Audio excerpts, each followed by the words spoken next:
Pemirsa, dua jurnalis diduga dianiaya dan diintimidasi saat mendatangi dapur mitra program MBG di Pasar Rebo, Jakarta. Salah seorang yang diduga pegawai dapur melakukan kekerasan pada jurnalis yang saat itu sedang meliput. Ya, kita dianiaya nih. Ya, saya dianiaya. Saya juga udah mau pergi. Belum selesai kasus keracunan program makan bergizi gratis kembali menarik perhatian publik. Kali ini dugaan kekerasan terhadap dua jurnalis mencuat saat peliputan program itu. Peristiwa bermula dari peliputan dapur SPPG di Pasar Rebo, Jakarta yang menyajikan makanan untuk siswa SDN 01 Gedong. Diduga murid-murid keracunan usai menyantap menu MBG yang disajikan dari dapur tersebut. Dua jurnalis bernama Munir dan Kiki dari iNews Media Group lalu diintimidasi dan dianiaya oleh pelaku berinisial S yang diduga sebagai petugas keamanan dapur SPPG. Pelaku sempat mencekik leher salah seorang wartawan dan keduanya diminta untuk meninggalkan lokasi SPPG oleh pegawai lain. Harus ada janji dulu sama Paisan. Kenapa nggak ada info dari Paisan bahwa nanti ada tamu buat dia? Cukup. Boleh minta nomor Paisan ya, Pak? Boleh. Nggak bisa. Saya hubungin. Nggak bisa. Kalian cari sendiri. Bapak nyuruh saya hubungin tapi Bapak nggak mau ngasih nomornya. Kalian siapa? Dia memang kasih izin untuk saya kasih nomor ke dia. Ya, saya kan wartawan, berhak mendapatkan informasi. Terkait dugaan penganiayaan serta intimidasi ini, kedua jurnalis telah melaporkan kasus tersebut ke Mapolsek Pasar Rebo serta menjalani visum di Rumah Sakit Polri. Dari Jakarta, Rizky Valuvi, iNews melaporkan. Polisi memanggil sejumlah pihak terkait kasus dugaan keracunan siswa Sekolah Dasar Negeri 01 Gedong, Jakarta Timur. Pihak yang diperiksa diantaranya adalah kepala sekolah dan pengelola dapur.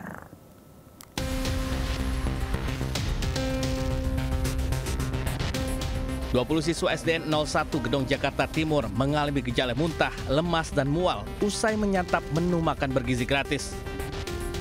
5 diantaranya langsung dilarikan ke Rumah Sakit Umum Daerah Pasar Rebo. Setelah menerima laporan, polisi memanggil sejumlah pihak, diantaranya pihak dapur dan kepala sekolah. Saat ini seluruhnya masih berstatus sebagai saksi. Mengalami mual, muntah, dan pusing. Kemudian kami ke sana mengecek bahwa benar terjadi hal tersebut. Pak, saat ini yang diperiksa ada berapa orang? Saat ini yang diminta keterangan ada 5 dari pihak kokinya, tukang masaknya, dari pihak sekolah dan pengantar makanan. Hingga kini polisi masih menyelidiki kasus ini. Sementara para siswa yang mengalami keracunan kini telah kembali ke rumah masing-masing usai dirawat di RSUD Pasar Rebo. Dari Jakarta, Rizky Valuvi, iNews melaporkan. Hanya karena saling senggol saat berkendara, dua preman bersenjata tajam menghadang wisatawan yang dalam perjalanan menuju Pantai Cianjur Selatan, Jawa Barat.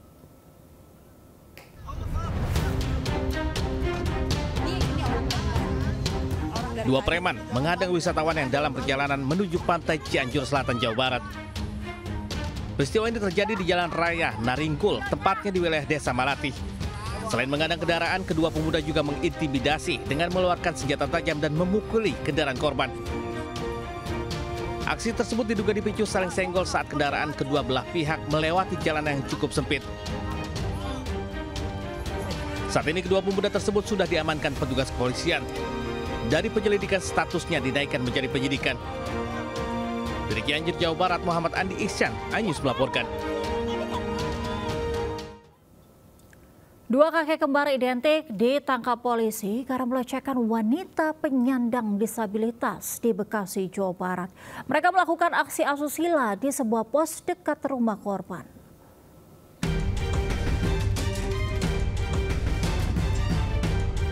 Kakek berinisial SAM dan SUN, 64 tahun, harus berurusan dengan hukum karena melecehkan wanita penyandang disabilitas. Peristiwa itu terjadi di sebuah pos pengairan di Kaliabang Tengah, Bekasi Utara, Jawa Barat. Kedua pelaku yang merupakan saudara kembar itu beraksi saat kondisi pos sedang sepi. Aksi bejat mereka terbongkar karena ada warga yang merekam. Kepada polisi, kedua pelaku mengaku sudah melakukan aksi asusila sebanyak 2 kali. Jadi kedua pelaku ini merupakan saudara kembar kakak beradik. Sementara korbannya satu orang ini adalah penyandang disabilitas. Salah satu saksi ini sempat untuk merekam apa yang dilakukan oleh pelaku kepada korban. Untuk mempertanggungjawabkan perbuatannya, kedua kakek kembar ini kini dijerat pasal tentang kekerasan seksual dengan ancaman 7 tahun penjara. Dari Bekasi, Jawa Barat, Rahmat Hidayat Anyus melaporkan. Sementara seorang ayah di Kabupaten Bekasi, Jawa Barat tega mencabuli anak tirinya yang masih di bawah umur. Ironisnya, aksi bejat yang dilakukan oleh pelaku berlangsung selama 7 tahun dengan ancaman tidak diberi uang saku.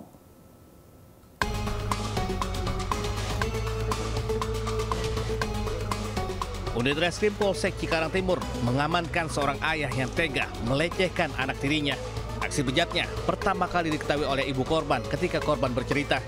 Mengetahui anaknya menjadi korban pelecehan, sang ibu langsung melaporkan kejadian tersebut ke Unit Perlindungan Perempuan dan Anak Polres Metro Bekasi. Kepada penyidik, korban mengaku sudah dilecehkan ayah tirinya selama 7 tahun sejak ia duduk di bangku sekolah dasar. Umurnya 14 tahun. Jadi kalau perbuatan itu dimulai dari 9 tahun. Dari kelas 4 SD. Kelas 4 SD. Itu ibunya kemana? Kerja atau kemana? Ya, lagi tidak ada di rumah. Atas perbuatan bejatnya, pelaku dijerat Undang-Undang Perlindungan Anak dengan ancaman maksimal 15 tahun penjara. Dari Kabupaten Bekasi, Jawa Barat, Didit Junaidi dan Agus Rohim Anyus melaporkan. Pemirsa, geng motor di Kota Medan menyerang seorang pelajar hingga masuk ke area restoran, terekam CCTV dan viral di media sosial.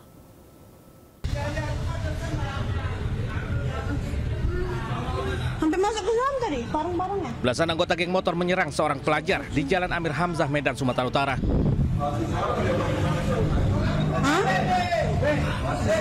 Panik dikejar geng motor, korban langsung kabur masuk ke area restoran.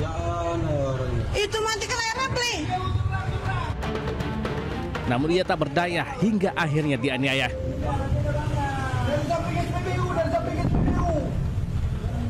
Dari keterangan saksi, geng motor yang bergerombol ini awalnya melakukan konvoi dari arah Jalan Raya Medan. Akibat dari peristiwa ini, korban mengalami luka di bagian kepala. Oh, nggak terhitung dah. Berapa banyak? Anak sekolah juga. Itu hari ini diantar. Tadi itu tetap sekolah, pokoknya jelas sekolahnya koyak lah. Petugas kepolisian dari sektor Medan, Helvetia, sudah melakukan pemeriksaan dan olah TKP. Sejumlah alat bukti diamankan guna proses penyelidikan lebih lanjut.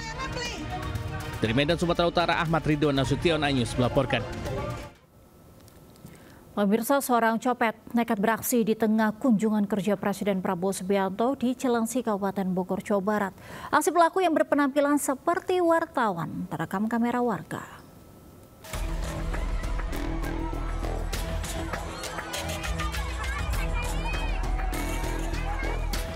Inilah rekaman video saat seorang copet beraksi di keramaian kunjungan kerja Presiden Prabowo Subianto di kawasan perumahan Pesona Kahuripan 10, Cilengsi, Kabupaten Bogor, Jawa Barat. Pelaku beraksi saat warga berkerumun mendekati Gubernur Jawa Barat Deddy Mulyadi. Dengan berpenampilan seperti wartawan yang sedang meliput, pelaku terekam saat mencopet satu ponsel warga lalu meninggalkan lokasi. Pelaku tertangkap saat kembali beraksi di tengah kerumunan warga menyaksikan kedatangan Presiden dan sempat jadi sasaran amukan. Dari hasil pemeriksaan, polisi menemukan tanda pengenal yang digunakan pelaku untuk melancarkan aksinya di berbagai acara keramaian kunjungan pejabat. Pelaku ini masuk menerobos sama-sama dengan massa atau pengunjung yang lainnya. Pada kesempatan itulah digunakan oleh pelaku untuk mengambil iPhone.